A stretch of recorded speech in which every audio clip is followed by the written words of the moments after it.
The Forgotten Chef King. Kabanata 13. Mama, tama ako, hindi ka bibiguin ni Chef Marquez. Maliksing sabi ni Cassandra habang nakasandal sa tabi ni Caroline Portman. Mahigpit niyang hinawakan ang braso ng ina at nagpatuloy ng masigla, sigurado akong pagagalingan niya ang anoreksya mo. Si Caroline Portman, na halos mawalan na ng pag-asa sa kanyang karamdaman, ay matagal nang hindi nakakaramdam ng gana sa pagkain. Subalit nang makita niya ang simpleng piraso ng atsara sa mesa, plain ngunit may balanseng tamis at asim, tila may kumislap na bagong liwanag sa kanyang mga mata. Napangiti siya, at tumingin kay Marcus Ashford. Chef Marcus, inaasahan kong mabigyan mo ako ng sorpresa, mahinang tugon ni Caroline, may halong pagdududa ngunit bakas ang muling nabubuong pag-asa. Doon na lang tayo magkaalaman sa tanghalian, biglang sabat ni Nathan Middleton. Bagamat natalo siya sa unang tagisan, hindi niya iyon itinuring na malaking bagay. Matagal na siyang sanay sa pakikipagsabayan, at ngayon ay ngumisi pa siya kay Marcus. Napakapalad kong ang mapisyalan si Auntie ngayong araw, at nakilala pa kita, Marcus Ashford. Kaya lang, umilig siya ng kaunti, may laman ang bawat salita, hindi mo ba ako bibigyan ng pagkakataong malasahan ang tinatawag mong kahusayan sa pagluluto? Kaya mo bang ihanda ang isang masaganang handa para sa amin sa tanghalian ngayon? Sa ilalim ng kanyang magalang na tono, halata ang pang-uuwam, wala kang silbi kundi magluto. Kung magaling ka man, wala kang ibang mundo kundi kusina. Hindi kailanman ikinahihiya ni Chef Marquez ang kanyang propesyon. Ngunit hindi niya gusto ang mapanlate na tinig ni Nathan. Kanina pa nga niya balak ipakita ang kanyang galing upang makuha ang tiwala ng magiging biyenan, pero dahil sa pang-iistorbo ng Nathan na ito, napawi ang kanyang gana. Ngumiti si Marquez at mariing tumugon. Pasensya na, pero hindi ko magagawa ngayon. Nakataas ang kilay ni Nathan. Bakit? Wala ka bang tiwala sa sarili mo? Kabaligtaran, malamig ngunit payapang tugon ni Marquez. Ang pinakamataas na uri ng putahe ay nangangailangan ng pinakamainam na sangkap at maingat na paghahanda. Kung nais kong makagawa ng isang ulam na makakapagpagaling ng anoreksya ni Auntie, hindi ko pwedeng basta-basta lamang ito gawin. Ang bawat rekado ay kailangang piliin ng tama. Natigilan ang lahat. Una si Cassandra ang nakabawi, napalundag ang kanyang puso sa narinig. Marquez, ibig mo bang sabihin, kaya mong gumawa ng ulam na makakagaling sa anoreksya ng mama ko? Tahimik ngunit puno ng tiwala, tumango si Marquez. Oo. Dahil ang anoreksya ay hindi lamang tungkol sa katawan, kundi sa isipan. Nawalan siya ng gana at tiwala sa pagkain.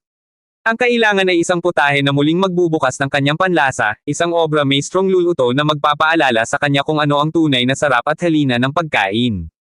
Parang kidlat ang tumama sa kanila, Caroline, Cassandra, maging si Nathan, lahat ay nagulat. Mayroon bang ganoong klaseng putahe sa mundong ito? Unti-unting kumislap ang mga mata ni Caroline.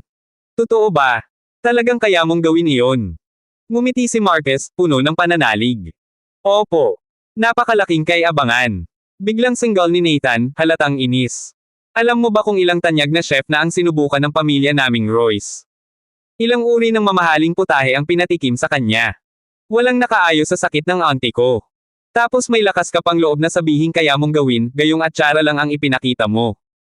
Ngunit bago pa man lumala ang kanyang pananalita, agad na sumabat si Cassandra, halos pasigaw, naniniwala ako kay Marquez. Napalingon si Nathan, gulat na gulat. Ngayon lang niya nakita si Cassandra na ganito kaapoy, at higit sa lahat, galit ito sa kanya para ipagtanggol ang ibang lalaki. Ang kanyang puso ay napiga ng selos at pagkatalo. Noon, akala niya pansamantalang pagkahumaling lamang ni Cassandra kay Marquez. Pero ngayon, nakikita niyang iba, may tiwala, may paghanga, may damdamin. Samantala, hindi inaasahan ni Marquez ang pagtindig ni Cassandra sa kanyang panig. Naramdaman niyang mainit ang kanyang dibdib, isang kasiyahang hindi niya maipaliwanag. Lihim siyang ngumisi kay Nathan, para bang sinasabi, natalo ka na. Dahil lang sa tiwala mo, kasi, wika ni Marquez, hinding-hindi kita bibiguin. Next Wednesday, biglang sambit ni Caroline, na may kumikislap na luha sa mata. Araw ng kaarawan ko iyon. 5 taon na ang nakalilipas, sa mismong kaarawan kong iyon, nagsimula akong mag-diet, at doon nagsimula ang pagkakaroon ko ng anoreksya. Kung gagaling ako, gusto kong doon din mismo sa araw na iyon. Kaya mo ba? Natahimik si Marquez saglit, ngunit may ngiti sa labi siyang tumango. Kaya ko. Sa unang pagkakataon matapos ang mahabang panahon, muling nabalutan ng kasabikan ang tinig ni Caroline. Matagal na akong hindi nasasabik sa pagkain. Ngayon, bibilangin ko ang bawat araw hanggang sa kaarawan ko. Kung talagang magagamot mo ang mama ko, biglang bulong ni Cassandra habang palapit ang mukha niya kay Marcus, dahilan upang tumigil sa paghinga si Nathan, pangako ko, lilipat ako sa high school ng kapatid mo. Napamulagat si Marcus. Akala ko kung ano, ngunit kahit ganoon, hindi rin niya mapigil ang ngumiti. Kung lilipat si Cassandra sa Northbridge House, isa itong malaking bagay para sa kanya. Deal, sagot niya. Samantala, nagngingit-ngit na si Nathan. Siya pa sana ang maglilipat kay Cassandra sa Camden Aristocratic High School. Ngunit ngayon, ang babaeng pinapangarap niya ay kusang susunod kay Marcus. Sa kanyang dibdib, nag-aalab ang isang pangakong puno ng galit. Sa mismong araw ng birthday ni Auntie, hinding-hindi ko hahayaang magtagumpay ka, Chef Marcus Ashford. Tanghali na nang umalis si Marcus sa villa. Hindi na siya nagtagal pa para maghapunan doon. Lumabas siya sa malinis at maayos na kalye, ngunit napansin niyang walang ni isang taxi ang dumaraan. Sino nga ba ang magbabalak mag-boundary sa ganitong lugar? Halos lahat ng nakatira rito ay may sariling sasakyan. Kung meron mang taxi, bihira lang, at iyon ay sadyang napadpad lang. Habang nag-iisip si Marcus kung paano uuwi, biglang huminto sa tabi niya ang isang mamahaling kotse, halagang 800,000. Nang bumaba ang bintana, bumungad ang makisig na mukha ni Nathan Middleton, nakangiting puno ng kumpiyansa. Bakit? Hindi ka makauwi? Gusto mo bang ihatid na kita? Tanong ni Nathan, may halong pang-aasar. Karaniwang tao, agad tatanggi. Ngunit si Marcus, hindi ganoon mag-isip. Sa halip, ngumiti siya, tumango, at walang pakundangang binuksan ang pintuan ng front seat. Salamat. Ihatid mo ako sa kanto ng Avenue Road at Adelaide Road, aniya. Para bang ginawa lang siyang tsuper. Sa loob-loob ni Nathan, gusto na niyang palayasin si Marcus sa kotse. Ngunit pinigil niya ang sarili. Naalala niya ang turo ng kanyang ama, ang totoong lakas ay nakikita sa pagpipigil. Ang kalmado, minsan, ay pinakamalakas na sandata. Kaya ngumisi na lamang siya, kahit halatang pilit. Ngunit hindi nagtagal, bumigat ang kanyang loob. Magkano? Biglang tanong ni Nathan habang nagmamaneho. Sabihin mo lang ang presyo. Basta't iwanan mo si Cassie, babayaran kita. Tumawa si Marcus, malamig at mapanokso. Kanina lang, noong una tayong magkita, ni hindi mo man lang ako binilang sa paningin mo. Akala mo'y wala akong laban sa'yo. Pero ngayon, nag-aalok ka ng pera. Ibig sabihin lang niyan, natatakot ka. Aminin mo man o hindi, kinatatakutan mo ako. Wala kang alam. Single ni Nathan, mahigpit na hinawakan ang manibela, nanginginig ang mga daliri. Bakit ako matatakot sa'yo? Isa ka lang namang chef. Huwag mong sabihing mali ako, isa ka lang bang one-star chef? Ngumiti si Marcus, malamig ngunit may halong paghamak. Mali ka. Hindi ako one-star chef. Nanlaki ang mga mata ni Nathan. 2. 3. Pwede bang mas mataas pa? Lahat ng naiisip niya ay posibleng totoo, lalo't kaya ni Marcus pasayahin si Sian Bridgeton hanggang sa mapunta sa ospital at mapasigla si Caroline Portman na halos wala ng gana sa buhay. Ngunit kasabay ng kanyang mga haka-haka, muling nagsalita si Marcus. Sa totoo lang, aniya, tila ba pinapahirapan si Nathan sa bawat salitang banibitawan, hindi ko pa nga kinukuha ang pagsusulit para sa lisensya. Wala pa akong hawak na kahit anong certificate. Pakiramdam ni Nathan, niloloko lang siya ni Marcus. Ang batang ito, 17 pa lang. Ngunit bakit parang napakabigat ng presensya? Hindi na niya nakayanan. Bigla niyang iniliko ang kotse at huminto sa gilid ng kalsada. Alis. Single niya. May bigla akong naalala. Bumaba ka na. Okay, nakangiting tugon ni Marcus. Bumukas ang pinto, itinaas ang kamay, at sumigaw sa kalsada, taxi. Buti na lang, nasa mataong lugar na sila. Isang taxi agad ang tumigil. Sumakay si Marcus at mabilis na umalis, bitbit ang kanyang katahimikan at kumpiyansa. Si Nathan naman, naiwan sa manibela, nanginginig ang dibdib sa galit. Ngunit muling nagbalik sa kanyang isipan ang turo ng kanyang pamilya, sa mundo ng negosyo, hindi mahalaga ang pagiging maginoo.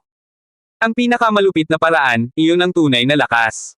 Dahan-dahan, gumuhit ang isang malupit na ngiti sa kanyang labi. Gusto mong gamutin ang anorexia ng tiyahin ko gamit ang isang putahe. Ha! Hindi pa man, nakawin ko na muna ang sikreto ng luto mo, tignan natin kung anong kaya mong gawin, Marcus Ashford. Pagdating ni Marcus sa kanyang restaurant gamit ang taxi, eksaktong 11:00 ng umaga. Habang pumapasok, naalala niya ang iniwang gawain kay Sophie Bridgeton kaninang umaga, ang paglilinis. Kumusta na kaya ang kalalabasan? Sa ugali ng babaeng iyon, baka mamaya masira pa ang restaurant. Ngunit nang pumasok siya, halos hindi siya makapaniwala sa nakita. Ang mga dingding na kahapon ay itim sa usok, ngayon kasing puti ng bagong pintura. Ang sahig ay kumikintab at ang hangin ay mabango sa linas. Sa kusina, ang kalan at mga kaserola ay kislap na parang bago. Namangha si Marquez. Imposible, si Sophie ang naglinis nito. Mula sa hagdan, bumaba si Sophie, nakangiti, mayabang pa. Master, nandyan ka na pala. O, ano? Malinis ba? Hindi ba't nakaka-amaze? Oo, tugon ni Marquez, bahagyang napanganga. Ngunit agad niyang napansin ang isang papel sa ibabaw ng kalan.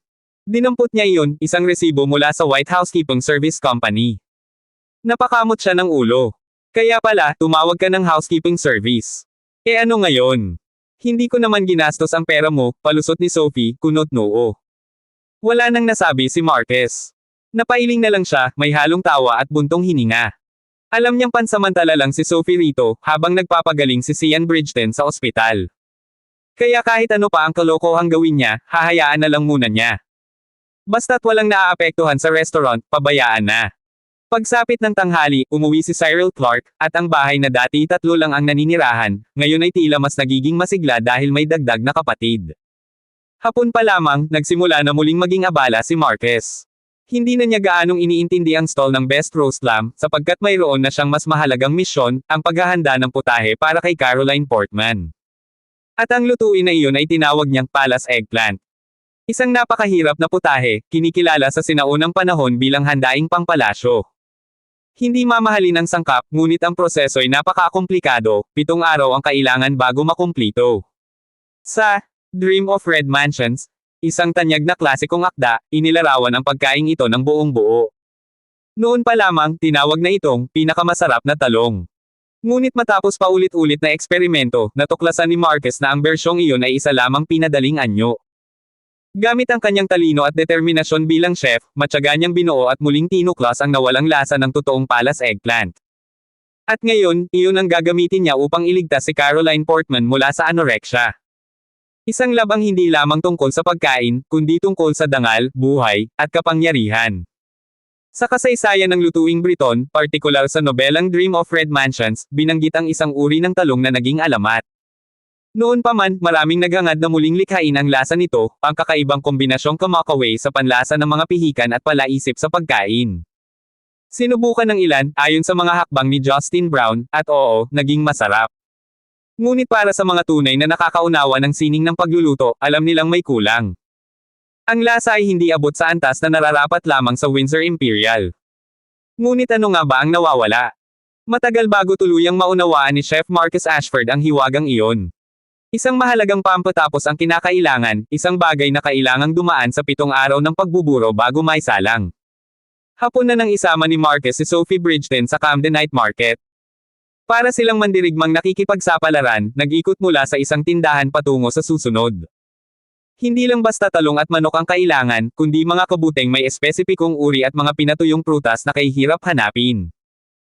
Pleurotus eryngi, Pleurotus ostritis, at pinatuyong shiitake, iyon ang perpektong kombinasyon, bulong ni Marquez habang pinagmamasdan ang mga kabuten na para bang hiyas.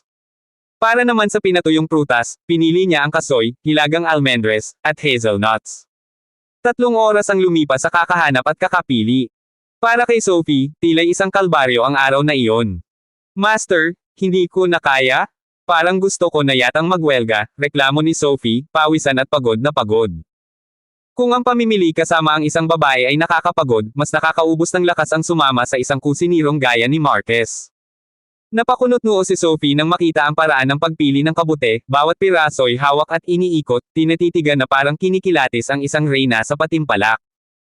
Pinaka-out of this world ng ipatong ni Marquez sa harap ni Sophie ang 2 mahabang Pleurotus eryngi at tanungin siya. Alin ang mas maganda? Napasinghap si Sophie. Master, seryoso ka ba? Matapos ang kabuteng iyon, sinamahan pa siya ni Marquez sa pamilihan ng mga palayok. Maingat niyang pinili ang isang-isang talampakang taas na palayok na yari sa luad, ang magiging sisidlan ng hiwagang pampatapos sa tinatawag niyang Palace Eggplant. Sa bandang huli, pauwing bitbit ni Marquez ang 5 puting manok na bagong katay, habang halos mabali ang balikat ni Sophie sa bigat ng mga plastik na pan ng sangkap at palayok. Master! Napasigaw si Sophie. Ganito ba talaga kahirap ang pagpili ng mga sangkap? Pare-pareho lang naman ang lasa. Nilinggan siya ni Marquez, seryosong-seryoso ang tono. Halos pareho, ang kaaway ng perpeksyon. Isang maliit na pagkakaiba sa sangkap, maaaring maging agwat ng langit at lupa ang lasa.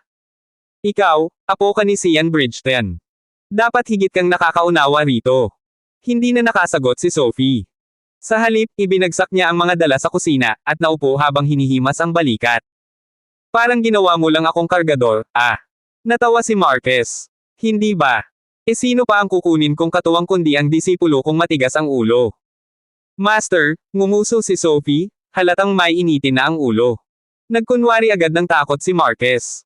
O, baka naman babalikan mong bulihin ang iyong master at sirain ang iyong angkan. Buwizet. Single ni Sophie, bago tuluyang nagmarcha paakyat. Nakangising iniwan ni Marquez ang kanyang disipulo at sinimulang ayusin ang mga sangkap. Nang bumaba si Sophie mula sa paliligo, sinalubong siya ng samyo ng sabaw ng manok na hinaluan ng kabute at pinatuyong prutas. Ang buong bahay ay tila naging dambana ng masarap na amoy. Hindi niya napigil ang lumunok at maramdaman ang pag-ungol ng tiyan. Diyos ko, magiging mataba yata ako sa piling ng master na ito, bulong niya sa sarili. Dumating si Cyril Clark mula sa eskwela, at sakto namang natapos ang unang bersyon ng nilutong talong ni Marquez. Hindi pa ito ang palas eggplant, ngunit sapat upang mapasayaw ang dila. Sa pag-aabot ng pagkain, napansin ni Sophie ang palayok na nakatabi sa kalan. Binuksan niya ang takip, nagtataka. Master, ano to? Agad siyang pinigilan ni Marquez, halos mapaso sa kaba. Huwag mong bubuksan. Kailangan itong nakaselyo ng 7 araw. Isang araw na maaga, masisira ang lahat. Napatigil si Sophie, nakita ang seryosong ekspresyon ng kanyang guro. Dahan-dahan niyang inilagay ang palayok sa pinakadilim na sulok ng kabinet.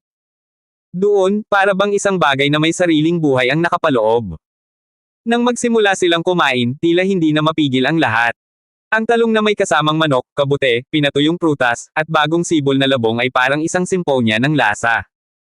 Ang talong, gaya ng espongha, ay sumipsip ng lahat ng sarap. Maging ang tahimik na si Cyril ay naging masigla at nakipag-agawan sa ulam. Natawa si Marquez sa tagpo, ngunit alam niyang kulang pa rin ito. Tumingin siya sa kabinet. Naroon ang palayok, nakatago, nakabinbin ang kanilang kapalaran. Kapag sumapit ang 7 araw, saka lamang mabubuo ang tunay na palas eggplant, isang ulam na maaaring bumuhay ng gana ng kahit isang pasyenteng anorexic. Habang abala sila sa hapag, biglang nagring ang cellphone ni Marquez. Kaunti lang ang nakakaalam ng kanyang numero. Nang makita ang pangalan, kumunot ang noo niya. Si Edwin Harper. Itinaas niya ang telepono at sinagot. Hoy, Edwin, bakit hindi ka pa dumadaan? Tapos na ang dekorasyon ng restaurant. Dapat nga nandito ka na para makita ang lahat. Ngunit may kakaiba sa tono ng kaibigan. Wala na kung dapat silipin dyan. Kapag opening na, pupunta ako, sagot ni Edwin, halatang may itinatago. Napakunot lalo ang noo ni Marquez. Ano bang iniiwasan ng makong na to? Bulong niya sa sarili. At bago pa siya makapagtanong, bumantong hininga si Edwin at biglang nagtanong. Brother, kumusta paghahanda mo para bukas? Paghahanda saan? Nagtatakang sagot ni Marquez. Tahimik saglit sa linya bago sumagot si Edwin. Sa Basic Chef Skills Exam. Napamura si Marquez. Aray ko. Nakalimutan ko. Habang pumipintig ang samyo ng talong sa hangin at ang palayok ay nakatago sa dilim, isang bagong laban ang nakatakdang sumiklab bukas, isang laban na maaaring magpabagsak o magpataas kay Chef Marquez Ashford. Sa gabing iyon, hindi ang palayok ang pinakakinatatakutan ni Marquez, kundi ang kinabukasang maaaring magbago ng kanyang kapalaran. Kamusta ang review mo para sa exam bukas, brother? May tiwala ka ba sa sarili mo? Tanong ni Edwin Harper sa kabilang linya, may halong pag-aalala ang tinig. Alam kong magaling kang magluto, pero hindi pwedeng minamaliit ang ganitong bagay. Napakamot si Marquez Ashford at bahagyang umubo, medyo nahihiya. Edwin, sabihin mo na lang sa akin kung ano bang kailangan kong gawin sa mismong araw ng exam. Nanlaki ang mga mata ni Edwin. Ibig mong sabihin, di minsan hindi mo man lang sinilip kung ano ang magiging sakop ng exam na to. Hindi, sagot ni Marquez. Diretsahan, walang paligoy-ligoy. At totoo naman, mula nang magpa-sign up siya 1 linggo ang nakaraan, hindi niya ito binigyan ng kahit kaunting atensyon. Para sa kanya, gaano pa kahirap, wala itong laban sa kanyang tunay na kakayahan. Kung hindi lang kailangan ng full score, para maiwasang tamaan ng kidlat ng kapalaran, baka nga sinayang lang niya ang oras. Tahimik si Edwin sa kabilang linya. Parang pinapahid ang pawis sa noo bago muling nagsalita. Ipinaliwanag niya kay Marcus ang laman ng chef's basic skills exam. Kailangang may guarantor na isang star-level chef bago makapagparehistro. Sa mismong exam, isang putahe lamang ang ipagluluto sa harap ng 3 guro na magsisilbing hurado. Saka ibibigay ang marka. 6 na puntos ang average para makapasa, simple sa papel, pero mabigat sa realidad. Sa application form, ginawang guarantor ni Marcus si Edwin, kaya wala na siyang inatupag pang problema. Sa isip niya, ano bang luto ang hindi niya kayang gawin? Huwag mong isipin na madali lang to, seryosong babala ni Edwin. Bawat galaw mo, pagpili ng sangkap, paggamit ng kutsilyo, kontrol sa apoy, lasa, pati ang mismong presentasyon, lahat yan, sinusuri. Walang lugar para sa kapalpakan. Maya-maya, bumigat ang tinig ni Edwin, pero ngumiti rin sa huli. Pero sa totoo lang, Marcus, naniniwala akong wala kang magiging problema. Hindi dapat, tugon ni Marcus, nakangiti rin. Kapag natapos ko na to bukas ng makalawa ay opisyal nang magbubukas ang ating restaurant. Edwin, sigurado ka bang hindi ka makakapunta? Hindi na, hintayin ko na lang sa mismong opening day.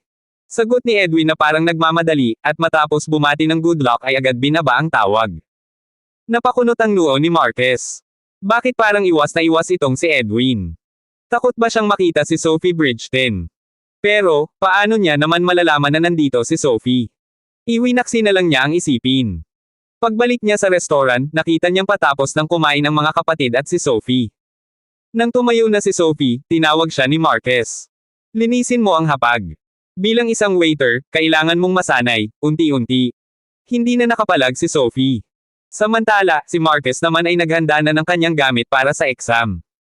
Sa exam, ang kutsilyo ay katumbas ng ballpen ng isang karaniwang pagsusulit.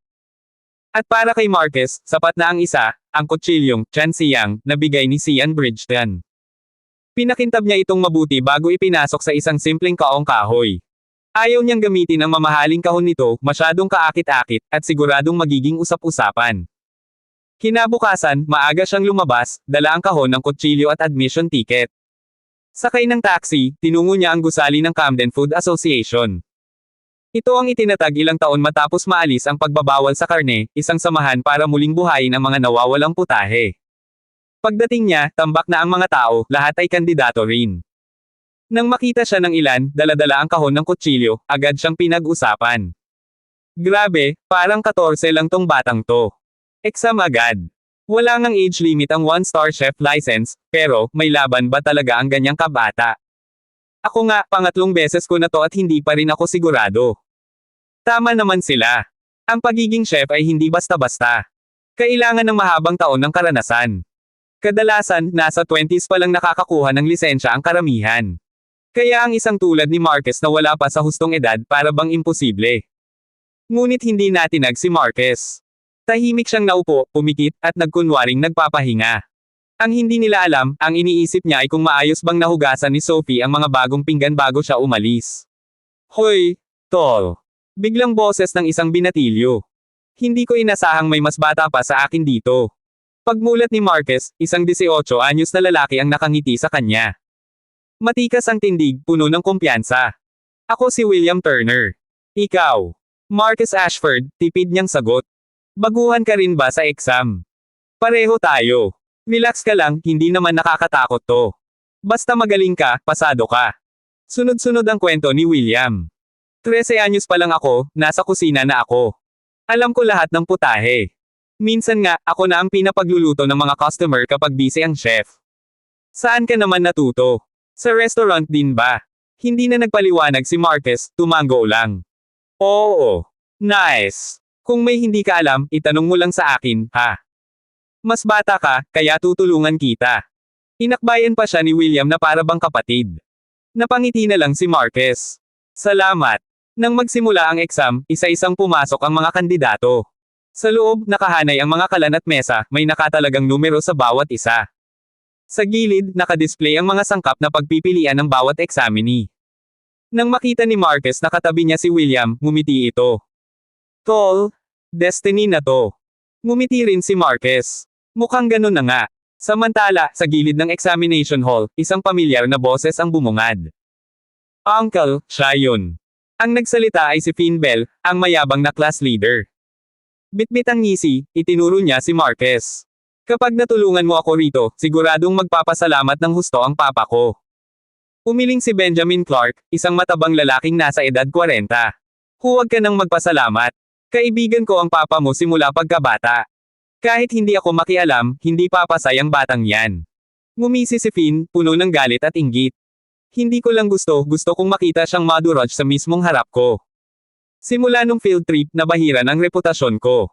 Hindi ko hahayaang tumagal yun. Napatingin si Harold sa kanya, at may lihim na kislap sa mga mata. Kung ganun, huwag kang mag-alala. Ang ibinigay kong exam dish sa kanya, pinakamahirap sa lahat. Anong putahe, Uncle? Dry fried beef river. Isa sa pinakamalupit na hamon para sa kahit sinong chef. Kasabay ng kanyang malamig na tinig, nagsimulang bumigat ang hangin sa examination hall, parang may paparating na bagyo. Dry fried beef river. Napakunot ang noo ni Marcus Ashford nang makita ang tanong sa kanyang pagsusulit. Para bang isang palasong tumama sa kanyang isipan. Ang dry fried beef river, isang putahe mula pa noong dekada 2040 sa Guangzhou, isang klasikong ulam na kung tawagin ay pangsubok ng tunay na chef. Sa mundo ngayon kung saan nagbago na ang kultura ng pagkain dahil sa kilusang vegetarian, hindi niya akalaing muling babangon ang putaheng ito. Ngunit ngayon, narito ito, at siya mismo ang haharap sa hamon. Ngumisi si Marquez, bahagyang umiling. Kung ganoon, ito na ang pagkakataon kung patunayan ang sarili ko. Dry fried beef river. Single ng kabataang nakaupo sa tabi niya, si William. Puno ng kaba at pagkamangha ang tono nito. Tol, malas ka yata. Wala pang nakakalusot sa tanong na yan. Isa yan sa pinakamahirap na subukan. Tahimik lang na sumagot si Marquez, oo nga. Nagpatuloy si William, nakangisi pa, alam mo kung ano nakuha ko. Sweet and sour lettuce. Haha. Pinakasimple. Madali kong matatapos to. Napangiti lang si Marquez, pero sa kanyang isip, alam niyang mali si William. Hindi sapat ang simpleng pagluto. Sa harap ng mga mahistradong taga-suri, ang isang pangkaraniwang lutong bahay ay hindi papasa. Kailangan ng galing sa kutsilyo, sa apoy, sa bawat detalye. Huminga ng malalim si Marquez. Tinungo ang mesa ng mga sangkap. Ang rice noodles, beef sirloin, mga gulay at rekado, lahat nandoon. Pinili niya ang pinakamainam, ang pinakapulido. Sa bawat galaw ng kanyang kamay ay may kumpiyansa, parang mandirigmang humahawak ng espada. Habang inihahanda ang mga sangkap, napatitig siya kay William. Napailing siya nang makita ang mali-maling hiwa ng lettuce nito. Napangiti siya at marahang nagbigay ng payo, hindi ganyan ang hiwa. Gumamit ka ng hobgot. Namilog ang mga mata ni Kuya. Hobgot. Ano yun? Hindi na sumagot si Marquez. Sa halip, kinuha niya ang isang pirasong lettuce at sa isang iglap, naglabas siya ng hiwa na pantay-pantay, makinis, parang hinulma. Ang bawat hiway may perpektong kurba. Isa itong eksibisyon ng tunay na kasanayan. Natulala si William. Ang yabang niya kanina ay biglang naglahong parang bula. Sa hiya at pangungot siya ng sarili, tumulo ang pawis sa kanyang noo. At sa kanyang desperasyon, lihim niyang kinuha ang hiwang ginawa ni Marquez at itinago iyon bilang sarili niyang gawa. Hindi ito napansin ni Marquez, dahil abala na siya sa preheating ng kawali. Ngunit sa labas ng silid, may isang matang nanunood. Si Finn Bell. Mula sa bintana, malinaw niyang nakita ang ginawa ni William. Ang panlilin lang. Ngunit hindi si William ang pakay niya, kundi si Marquez. At ngayon, nakangiti siyang mapanlinlang habang nagmamasid. Sa loob ng silid, nagsimula na si Marquez.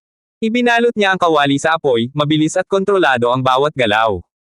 Sumiklab ang apoy na parang nagwawala. Ang rice noodles ay nagtilamsikan, umikot sa ere, habang hawak niya ang kawali na animoy bahagi ng kanyang katawan. Ang tunog ng kawali laban sa kalan ay parang tambol ng digmaan, malakas, mabilis, nakakaindek. Unti-unti, lumapit ang mga kalaban, ang mga kandidato. Napatingin din ang tatlong mahistrado. Ang kanilang malamlam na mga mata ay biglang nagniningning habang pinapanood ang bawat kilos ni Marquez. Isang ingay ng apoy. Isang alon ng usok. Ang amoy ng beef at bawang ay pumuno sa hangin, nakakaadik, nakakapanginig ng laman. At sa mismong sandaling iyon, isang kakaibang pangyayari ang naganap. Habang nagiinit ang kawali, biglang kumislap ang apoy ng hindi pangkaraniwan, mas malaki, mas matindi. Ang liwanag ay nagdulot ng kakaibang anino sa mukha ni Marquez, parang isa siyang Diyos ng apoy na bumaba upang magluto. Napalunok ang lahat. May takot, may paghanga, may tensyon na hindi maipaliwanag. Ngunit, biglang naglakad papasok si Finn Bell sa pintuan ng examination hall. Walang ibang nakapansin maliban kay Marquez na nakarinig ng malamig na tinig mula sa kanyang likuran. Ang galing ng ipinapakita mo, Marquez, pero tingnan natin kung makakalusot ka pa matapos ang susunod na mangyayari. Natigilan si Marquez, hawak pa rin ang kumukulong kawali. Sa likod niya, isang nakakatakot na ngiti ang gumuhit sa labi ni Finn.